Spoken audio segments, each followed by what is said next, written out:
この番組は荒木博彦先生原作のテレビアニメジョジョの奇妙な冒険スターダストクルセイダースのラジオです。パーソナリティは空城城太郎役小野大輔がお届けします。ストーリー1987年日本、ジョースター家の血を引く青年空城城太郎は悪霊に取り憑かれていた。祖父ジョセフ・ジョースターは悪霊すなわちスタンドが突如発現した原因が100年の眠りから目覚めた吸血鬼ディオとの因縁によるものだと明かす。ジョー太郎はスタンドの悪影響によって倒れた母ホリーを救うため全ての元凶にして邪悪の化身であるディオを倒すべくジョセフ、アブドゥル、カキョウル、ポルナレフと共にディオのいるエジプトを目指す。旅の途中ディオの死角のスタンド使いが次々と襲いかかる。タワーオブグレイ、ダークブルームーン、ストレングス、エボニーデビル、イエローテンパランス、エンペラー、ハングドマン、エンプレス、ホイール・オブ・フォーチュンを撃破し、さらなる敵の出現も予感しながら、エジプトへの旅は続く。この番組は、スピードワゴン財団の提供でお送りします。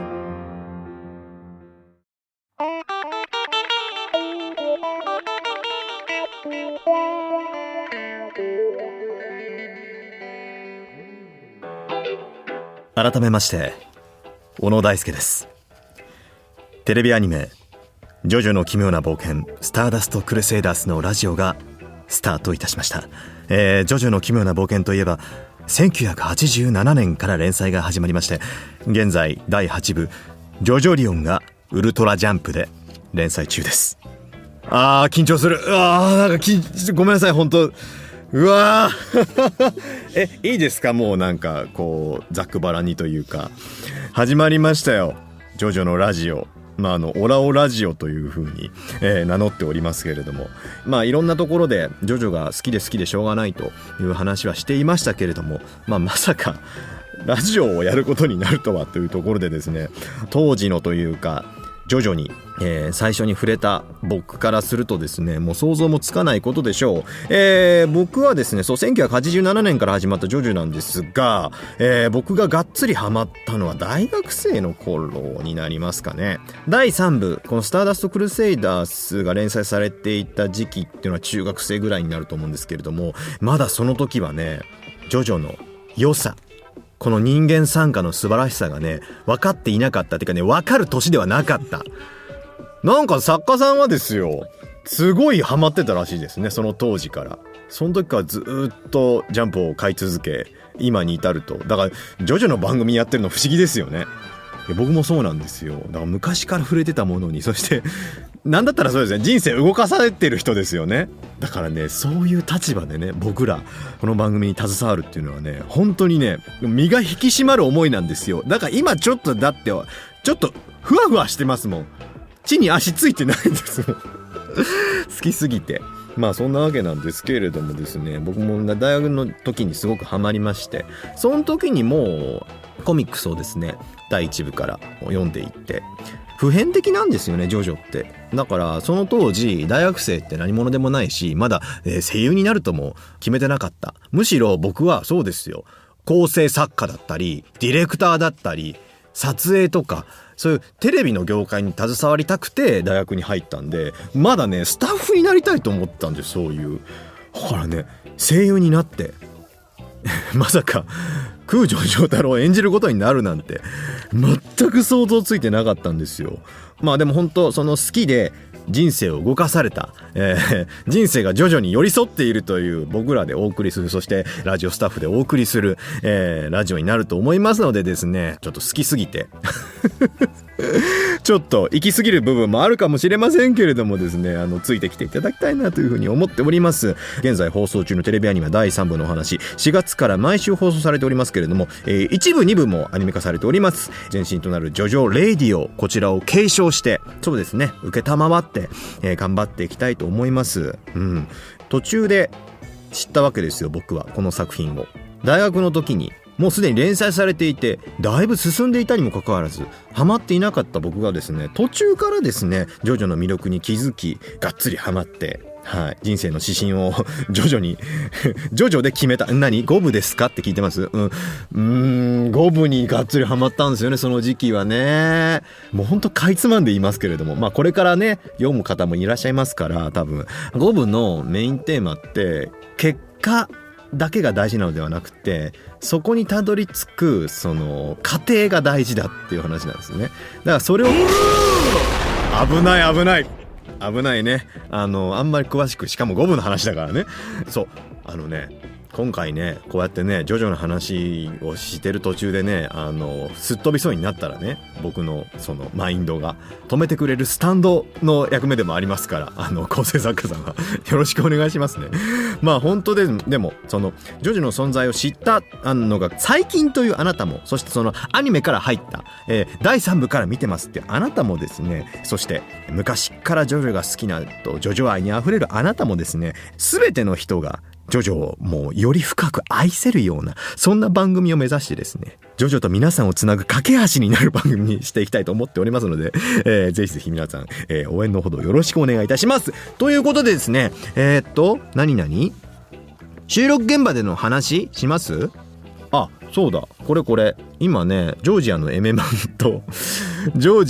マンキレの微糖がですねこの現場にも置いてあるんですけれども、これさっきコンビニでも見ましたよ。感動。コンビニにジョジョのグッズが並ぶってこと自体はもうちょっとおかしいですからね。もうおかしいって言っちゃいます。もう奇妙ですよ。だって僕らもう何回もこれ言ってますけど、ある意味サブカルでしたよね。ジョジョが好きっていうこと自体が。大学でも言えなかったですもん、周りの人に。俺ジョジョ好きなんだって言ったら、それこそその奇妙な目で見られそうで人に大っぴらに勧められなかったの、その時は。今はもうみんな読んでって言えるんですけど、それこそだって結構えぐいシーンが出てきますし、ぶっちゃけて言いますと、でも大学の時からですね、じゃあないかとかですね、やれやれとか使ってましたね、そういえば。なんかね、今それをですね共感できるっていうのが、そしてしかもコンビニに関連商品が並び、いろんな人と分かち合えるっていうことが素晴らしいことだと思うんですよ。この間ね、本当雲翔さんがこのジョージアのエメマンのこのジョジョパッケージのやつをですね普通に写真撮ってましたね。ただのファンになってます最初はあんなによくわかんねえよ俺って言ってたのに大きな声出したくねえよって言ってたのにね、雲翔さんが激ハマりしておりますよ。いや、見れば見るほどいいパッケージですね。上映会の方でもねちらっと言ったんですけれども、背景に書かれてるこのエメラルドマウンテンがですねすごくいい出来でですね、その雲の描写も含めてこれ荒木先生タッチになっていますのでですね、こちらの方もぜひよくよく缶を見てみてくださいいやー、ちょっと待って、何の話しよう。あとグッズに溢れてるって話もしたいし、そうだ、メールを読もうよ。メールがいっぱい来てるんだよ。そう、ラジオネームをねスタンド名として紹介していくらしいよ、この番組ははい、じゃあ、早速行ってみたいと思います。こちらスタンド名、ジョジョが生きがいな私からいただいておりますすごいスタンドだね。はい、小野さん、この度はオラオラジオ配信開始おめでとうございます。ありがとうね。ずっとこの日を心待ちにしておりました。これから定期的にラジオを聴けると思うともう嬉しくてしょうがないです。私は中学3年生の女子なのですが、週刊少年ジャンプに載っていた岸辺露伴は動かない密漁海岸を見て、独特の絵柄や世界観にどっぷりハマってしまいました。こっから入ったんだ。すごいね。今ではジョジョが好きな担任の先生から漫画を貸してもらっています。ですのでアニメと漫画を同時進行で見ています。6月20日にはフォークール放送も発表されましたね。フォークールというのは聞いたことがなくて喜ぶのと同時に笑ってしまいました。これからまだ長くなりそうですが楽しく見たいなと思いますということでいただいておりますね。うわ、珍しいね。岸辺露伴は動かない密漁海岸ってトニオさん出てくる回でしたっけ。そうだ、あれ読んで入ってくんの、すごいね。でもいるかも。シュプール見てっていう人もいるかもしんないしねそっか。いやでもね、こういうの嬉しいんだよ実は。でしかもアニメをリアルタイムで見てると、つまりこの次誰が出てくるかわからないと、その状況で見るのってめっちゃ幸せなこと。もう今改めてちょっともう記憶をなくしてそっから見たいもん。最初から読みたいというか、先知らない状態でアニメ見たいような気がしている。それは幸せなことですよ本当に。岸辺露伴は動かないから入るっていう人がいてもいいと思いますし、スピンアウト作品から入るっていう手もありますよね。いいな本当。僕は恨みだ。そう例えばですよ、この間のジョセフとエンプレスの回ですね。あの回はネーナさんがやっぱ主役になるわけじゃないですか。ネーナさんってその前に出てきてるわけですよね。僕当時読んでる時につながりに痺れたんですよ。すっごい。これもしかしてホルホースが象に乗ってお別れをした人じゃんっていうのが後でつながるっていうのがビリッと痺れるんですよ。それこそもう波紋が流れたかのような衝撃が来るわけですよ。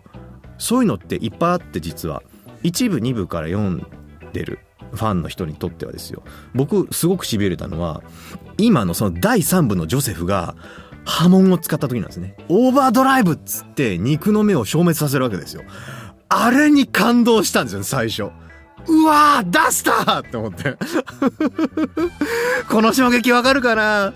この衝撃をですね、第3部から入った人もですね、1部2部からもう1回入ることによってですね、ビリッとくるわけですよ。こういう瞬間がね、これからいっぱいある。最初に出てたやつがもう一回後から出てくるとかね、ぜひ最初からまた1部2部からも読んでいただきたいですし、そういう衝撃を味わっていただきたい。ぜひ。いいですねこういうメール。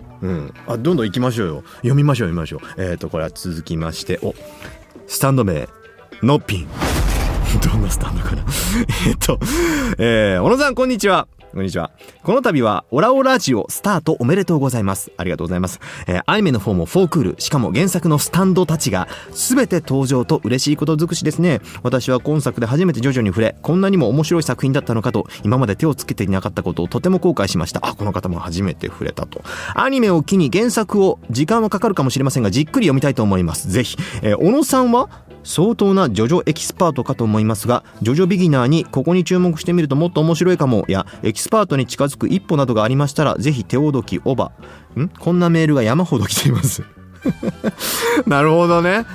そっか。今ちょうど僕も触れましたけれども、この作品からスターダストクルセイダスから触れる人っていうのが多いと。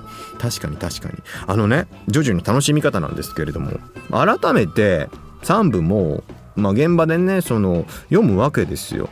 このシーン原作ではどうだったっけとかっつって読むと分かる部分がある。例えばですよ、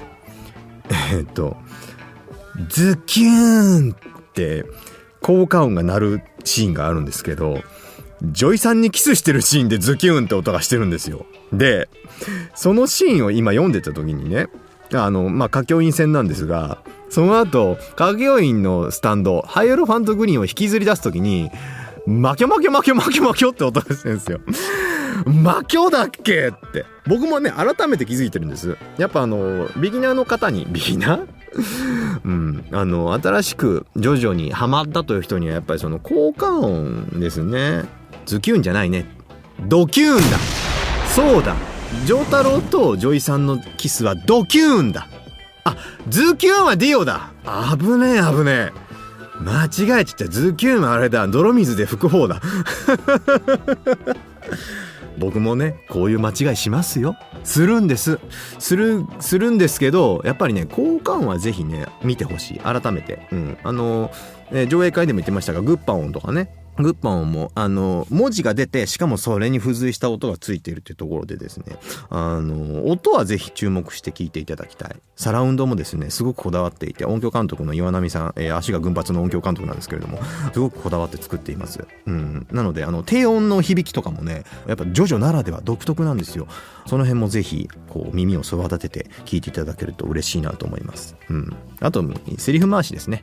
大きいあ、じゃあないかとか、なんとかちっちゃいつって入ってるところとか、ジョセフがですね実はちっちゃいつを読んでるところがありますそこはぜひですねアニメ見返していただけるとですね発見できるかなと思いますけれども、一字一句たがわずにっていうのをですね結構徹底してやってたりとか、してますので、ぜひその辺も、チェックしてみてください。はい、じゃあ続いてスタンド名ミルキークイーン。すごく物騒な気もするし、でも優しそうな気もするミルキークイーン爆破すんのかな、まあいいや。先日のお台場シネマメディアージのプレミア上映会に参加させていただきました。ありがとうございます。実はジョジョ大好きな娘によく分からず連れて行かれました。親子でご参加いただいたんですね。ありがとうございます。なのでジョジョを見るのは全く初めてだったのです。でもそんな私ですが本当に面白かったです。特に12話大声で笑ってしまいました。結果今は娘が録画したジョジョを毎日見て、コミックスを最初から読みゲームもするというジョジョ漬けの日々に突入しております。やばいです。かなりハマっていますが、もう引き返せません。どっぷりいっちゃいたいと思います。他にお母さんがハマってるっていうメールがありましたと。あと読んでる方が、母ですっていう。なるほどね。すごく嬉しいです。老若男女問わずいろんな人に共感できる、いろんな人が共感できる作品だと思うんですよ。人間参加なので、そういう意味では少し年齢が上の方が読んでくださっているっていうのはすごく嬉しいんですよね。僕もファンレターでももらいますよ。やっぱり親子でハマっているっていう。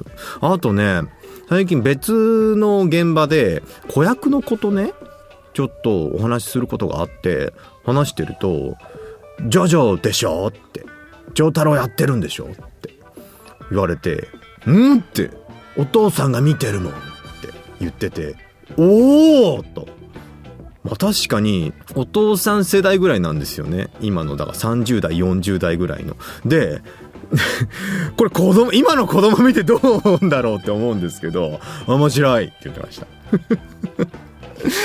これでも子供の時見たらどうなるんだろうな、どんな大人になるんだろうなって。でも優しい子に育つと思いますよ。キッズで見てる子たちに言いたいのは、やっぱりレストランでまずいもの出されてもお金はちゃんと払った方がいいねってことかな。はい読みます。もう一ついきます。いいな、いっぱいほんといっぱい来てるんですよね、メール。ありがとうございます。こちらスタンド名人で、シンプルだね。シンプルなやつほど強いんだよ。上映会をユーストリームでとっても楽しく拝見させていただきました。ありがとうございます。現地に行きたいのは山々だったんですが、九州に住んでいるのでこういう風に配信していただけると本当に助かります。盛りだくさんの情報と楽しいお話が聞けて本当に嬉しかったです。オラオラジオが聞けるようになるなんて嬉しすぎます。ありがとうね。そして1年間ジョジョ3部をアニメで見られるなんて。ジョジョを読み始めたのは3部初期から1989年から読み始めたのですが、ジョジョが楽しみで毎週ジャンプをドキドキしながら買って読んでいました。だから今ジョジョの3部をアニメで1週間ごとに見られるなんて信じられません。あの当時のワクワク感が止まりませんと私も思っていたので、そういう風におっしゃってくださって嬉しかったです。僕の上映会で言ったことね。そして小野さん同世代なので精一杯応援しています。ありがとうございます。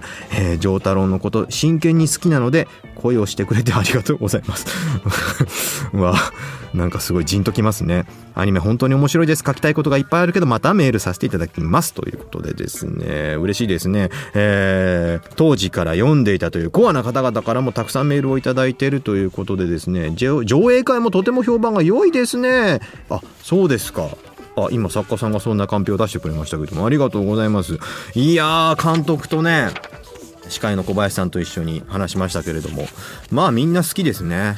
ちょっと好きすぎて好きすぎてちょっとお板が過ぎるというか、まあねちょくちょく挟みましたよ。このジョジョのジョージやエメマンキルノビと飲んでいいんですか？いいや飲むねとかね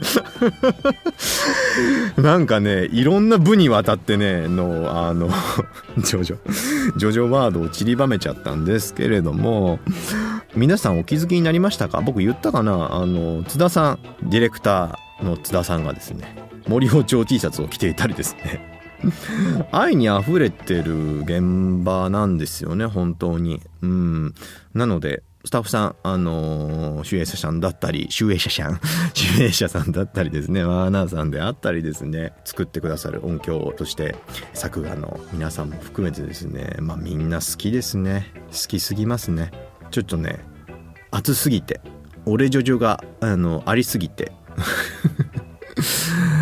どれが正解かねわからなくなるぐらいね熱いです。でもコミックスが必ず現場には置いてあってですね、自由にみんな読めるようになってるんですけれども、ゲストの皆さんもですね知らなくて最初来て、でも原作を読んでこれ面白いねってなって、結果この番組にですねゲストに来るとジョジョ好きになって帰るっていう現象が起こってますね。上映会でも触れてましたけれども、やや外画寄りのキャスティングがなされていて、最初のタワーオブグレイとかね完全に敵として出てくるのは歌教員を除けばですねタワーオブグレイが初めてかもしれないんですけれども、もう張さんとかもう本当にね超ベテランなんですよ。でも一字一句こう今和の際までですね忠実に再現してくださってですね決してエジプトへは決して行けんのドアアババババゲロゲロベチアまでですねあれ何回もやったんですよ。だからだから忠実に再現してくださってですね、もう来る人がですねもうベストキャスティング、いやーだからね僕毎回感動してます。ホルホースに木内さんだったりですよ、イエローテンパラーズの川畑さんも絶妙だったなほんとでね J ガエルの旦那がね桐本さんだったのがすごい意外で、桐本さんももうあれですよ、吹き替えの業界だとものすごいベテランなんですよ。すごいんですよ。だから感動しちゃってね。エンヤバーボンね、レイコさんねほんといいよね。何そろそろか僕は尽きないです。そうさっきねQランプがパカパカパカってねだいぶ前についたんですけどね構わず喋っています。メールは以上ですが、いろいろ基本的なことにも答えていきますのでお気軽にメールください。そうですね、本当にさっきも言いましたけれども、スターダストクルセイダーズから、ジョジョにハマったという人にとってのですねジョジョを知る架け橋にもなりたいですし、コアなファンの皆さんに向けてのですね面白ラジオにもしていきたいと思いますのでですね、いろんなメールお待ちしております。以上、小野大輔、破壊力 A、 スピード E、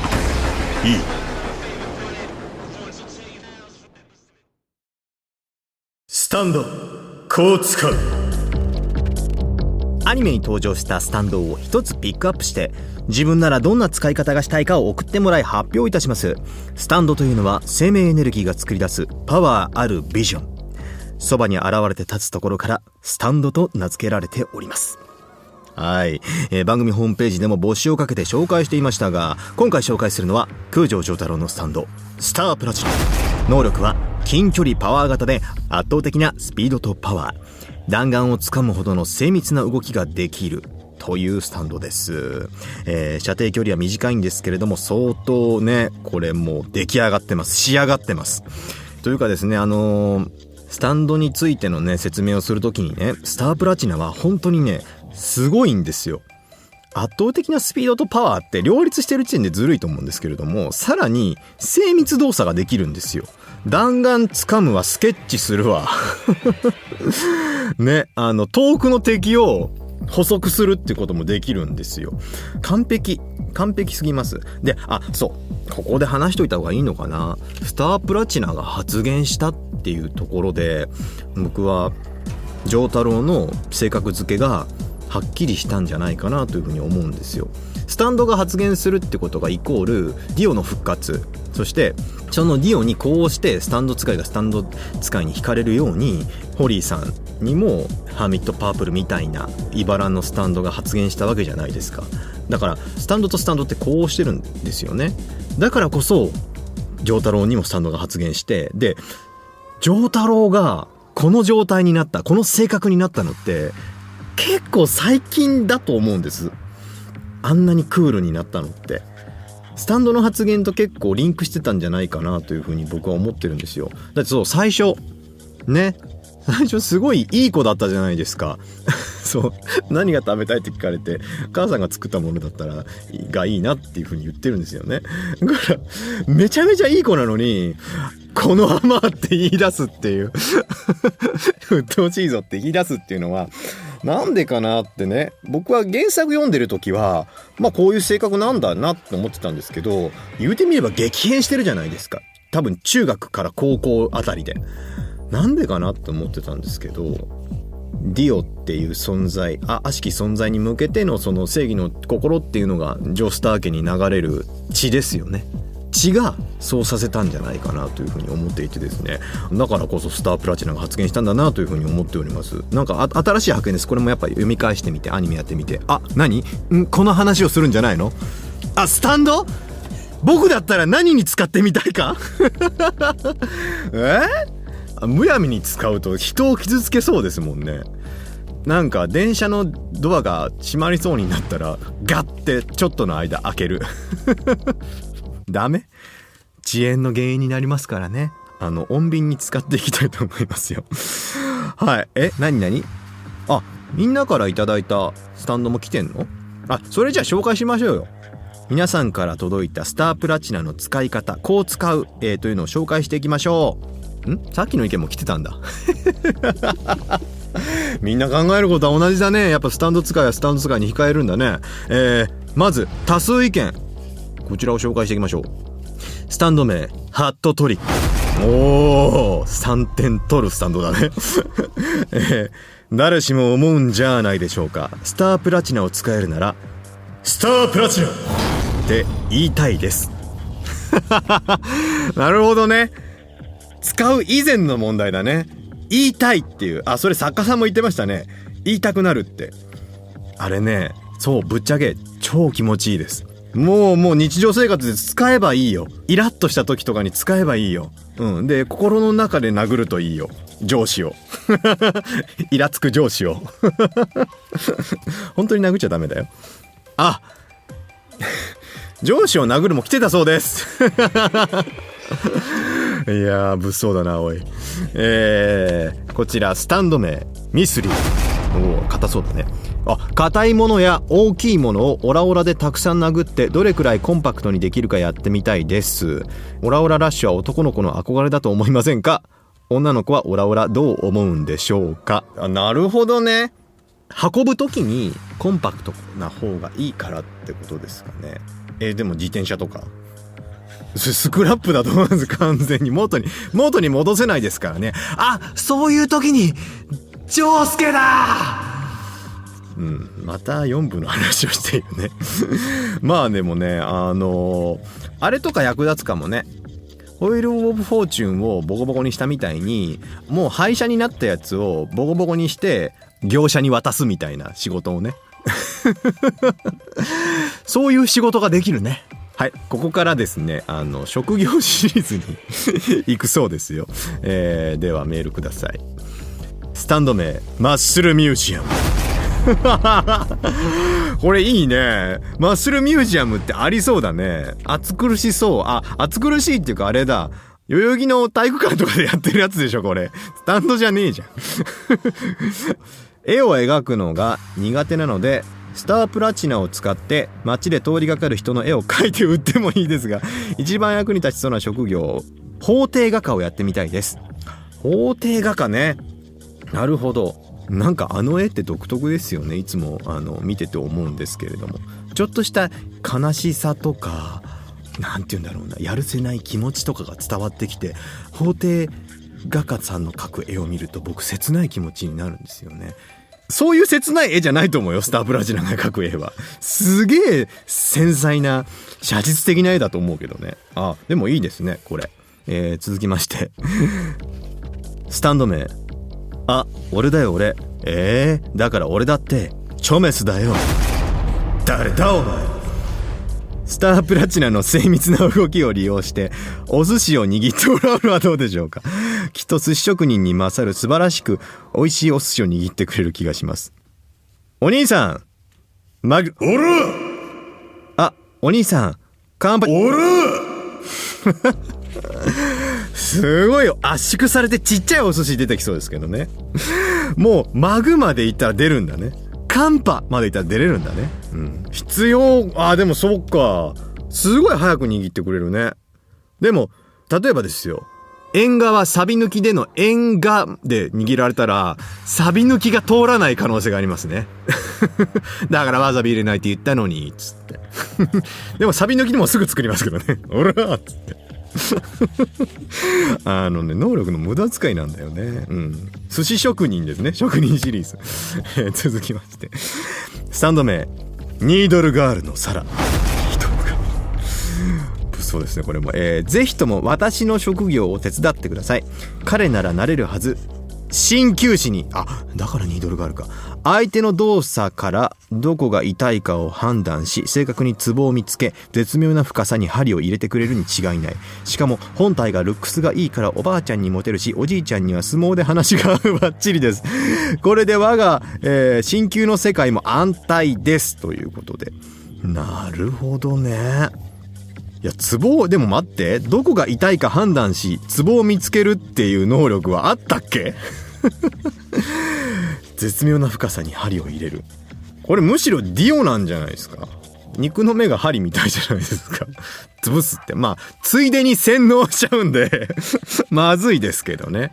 いやディオはすごいですよ。そういう意味では絶妙ですからね。死なない程度に針ブスって刺しますから、これはですね、ディオと鍼灸の世界で競いたいですね。まだまだ来てますがラストわかりました。スタンド名、マツコ・デラックス。あれかな、ポルポみたいなやつかな。いいやスタンドをどう使うか、なんとロマンにあふれているのでしょうか。そうですね、スタープラチナが使えるなら、今受験生なので眠い時に自分にオラオラをぶち込んで気合を入れたいと思いますそうね。でも気合を入れるっていうか、もう起きるどころかリタイアって出そうですね。再起不能ってそうですよ。2話目の歌教員ほぼあれ死んでますからね。校舎が破壊されてますからね。いや受験生なのにありがとう。でももうね、深夜までね見ていただいてね、手加減できなさそうだな。でもスタープラチナはこんなコーナーなんですってずいぶん砕けたコーナーだね。でもある意味なんか新しい発見がありました。そんなわけでたくさんのメールを募集しているんですけれども、スタンドについての説明なんかはウェブの方に載ってるんですよね。なのでですね、詳しくはそちらの方見ていただけると嬉しいななんて思います。というわけでスタンドこう使うでした。小野大輔、射程距離いい、持続力いい。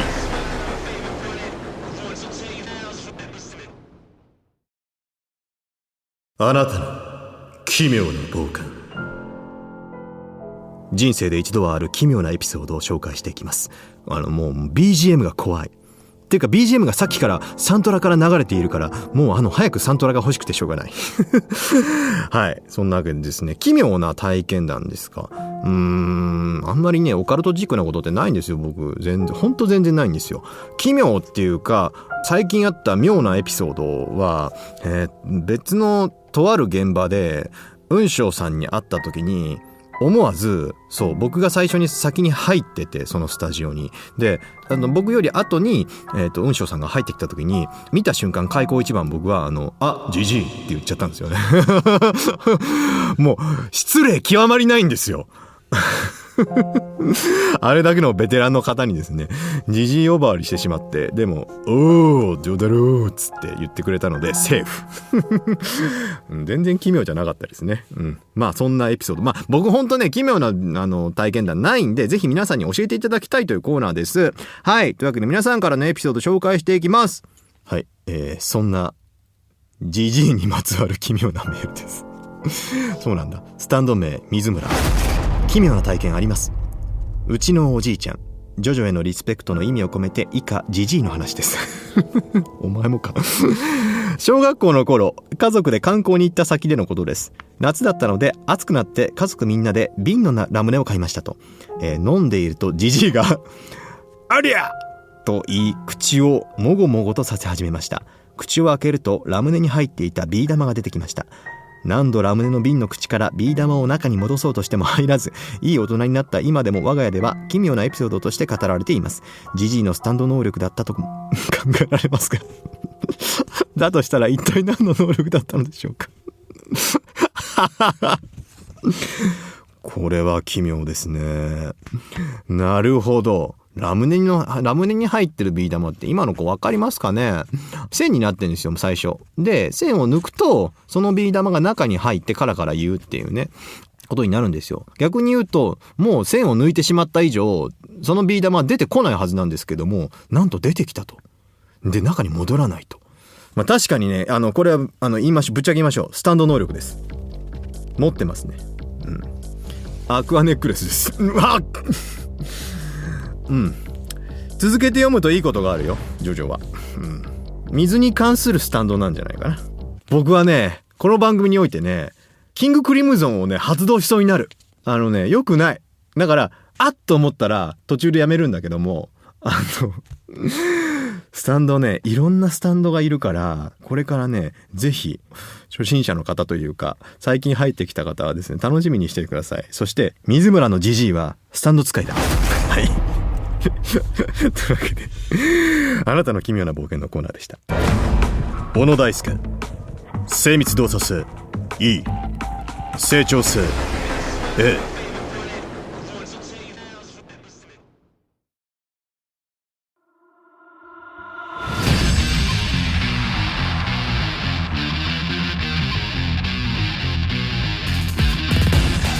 ジョジョの奇妙な冒険スターダストクルセイダーズオラオラジオエンディングのコーナーだ。さあエンディングにもうエンディングですか。てかねいっぱい喋ってます。ちょっと編集されてると思いますけどいっぱい喋ってますいやー本当に思いの丈が募ってですね今こうやって喋ってますけれども、本当ねもう一つね最初に言い忘れてたんですけど、僕ね大学でラジオの勉強してたんですよ。だからラジオに携わるってことは夢だったんですね。小野大輔には夢があるですよ。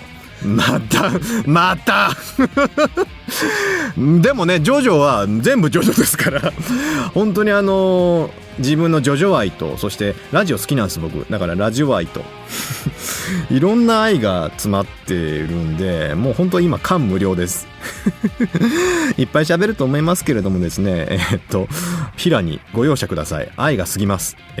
でですねそう小野大輔の基本能力っていうのもですね先ほど、出てきたんですけれども、コーナーのジングル代わりになってましたけれども、破壊力 A です。破壊力ちょっとねA にしたのはジョジョに関することに関してはちゃんとしたことも言いますけども、たまに他の部のことも言っちゃったりするんでこの辺の破壊力はちょっとねスタッフさんも困る破壊力があると思います。はい。でスピードはね今日いっぱい喋ってるからねコンパクトにまとめられないんだよ。だからスピードはいいです。そして、射程距離ってよくわかんないんですよね。射程距離ってなんだろうって話ですけれども、結構打ち解けないと喋れないんで心の射程距離いいですそして、持続力ないね。すぐお腹鳴るね。お腹にエンプレスがいるみたいですガリガリバリバリもぐもぐそして、精密動作性いいですね。アフレコやってる時とかもよく絵の尺に合わなかったりしますし、でもパワーで何とかしてますはい。成長性 A、 成長性だけは A ですもう36になりますけれどもですね、これからもこの旅を通じて成長していきたい。そしてちゃんとラジオで喋れるようになりたいと思っております。このような感じで引き続き放送中のアニメとともにジョジョの世界をみんなで楽しんでいきたいと思います。そうですね、今言ってるのはホイールオブフォーチュンの回あたりまででしょうか。ホイールオブフォーチュンの話はですね、僕も1には争うぐらい好きな話で、道というのは自分の力で切り開くものだと、本当に僕もその通りだと、思っております。これからもですね、自分の力で、そしてスタッフみんなの力でジョジョの世界をどんどん切り開いていきたい、そしてみんなに伝えていきたいと思います。よろしくお願いします。メールたくさんお待ちしておりますよ。ゲストの方もお待ちしておりますよ。そうね、呼びたいね。うわー、でも長くなりそうな人いるな。某三宅、よし、そろそろ、お別れの時間でございます。お相手は空城城太郎役小野大輔でした。やれやれだぜ。この番組はスピードワゴン財団の提供でお送りいたしました。